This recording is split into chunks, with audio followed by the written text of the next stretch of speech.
Hey guys. So several of you said that you wanted me to do little short videos when I started the next set, which is going to be Von Drakk Manor.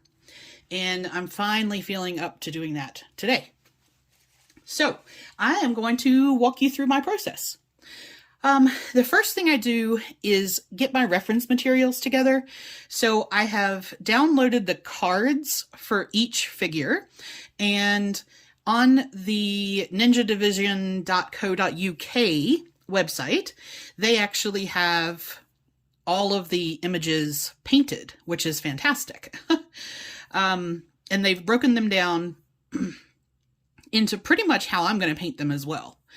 So the first guys I'm going to start with, because my hands are still a little shaky today, so I wanted to do the non-character figures. If I was going to mess up something, I'd rather mess up those. Now, if you remember when I took photos of what I have extras of some things and I'm missing other things, but I'm just going to paint what I have because I don't play. So here's what I have. I have one guy with the sword at the back, and I have one with the sword at the front. Looking at this, it looks like there should be 3 types and 2 of each, but that's all I have.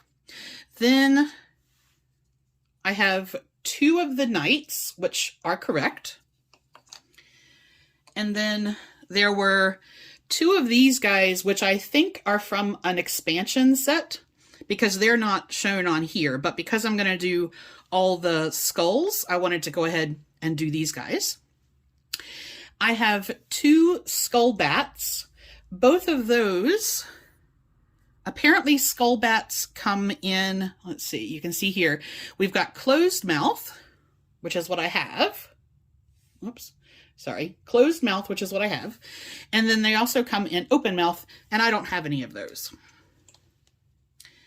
All right, and then I have 2 dust mages, yes. And I have 2 spawning points, yes. Okay, so in this group, and I'm not going to paint him right now. In this group, I'm going to start with just the basic ones, and I'm going to leave these guys, I'll do them next. So these 4, I'm just going to move over here. With these guys, here's my paint selection. I went through what I have, and this is, I'm going to use predominantly Army Painter. There are 2 Warcolor paints that I'm going to use, and that's because I prefer the white from the Warcolor range.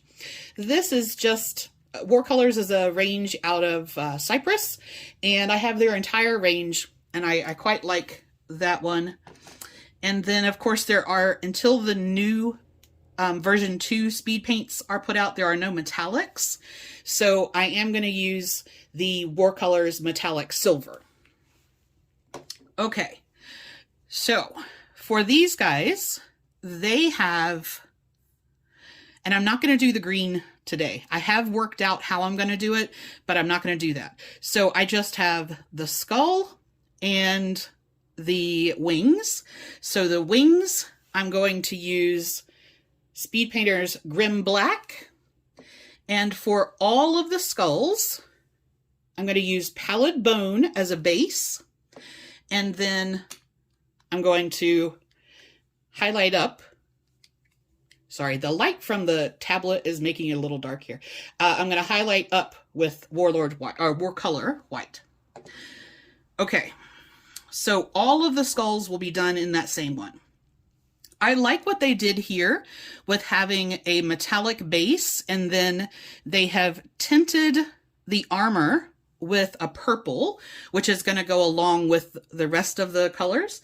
And I think that their purple tone quick shade will work beautifully for that, because it's not a super vibrant purple. It's more on the dull side. It also isn't so strong that you can't see another color through it. So I think that that is going to work beautifully. Now for the red, so we have sort of a maroon here. We have a maroon here. This is kind of a maroon purple tint. And then for the little top pieces here. So for that, I am going to start with Quick Shade's red tone because I did some little test colors. I was trying to figure out how I was going to do the green, and I did the test color for the red. And you can see it on its own is probably not going to have quite enough color in there. So what I'm going to do with that is I'm going to put a very, very tiny amount of Slaughter Red. Slaughter Red is one of the colors that is super pigment dense. So I don't want too much of that. Otherwise it's going to go like really, really red. Okay, for their headpieces, I'm seeing something on there which I think looks very similar to Runic Gray. So that's what I'm going to go with for there. And then the little gold pieces, I really like Sand Golem for the gold. The brown on them, I'm going to use Hardened Leather. And then for like the gloves and the boots, I'm going to bring in some Gravelord Gray. So everybody here, with the exception of the Skull Bats will be getting the bright green on the bottom, and then the Dust Mages and the, completely forgot what they're called now. Spawning Points. Spawning Points, that's what they're called. The green on there, that I'm going to do that next, and then of course we'll do the other colors. But that is the plan for these 8 figures here. So I will show you as I do each layer, and then we'll go from there.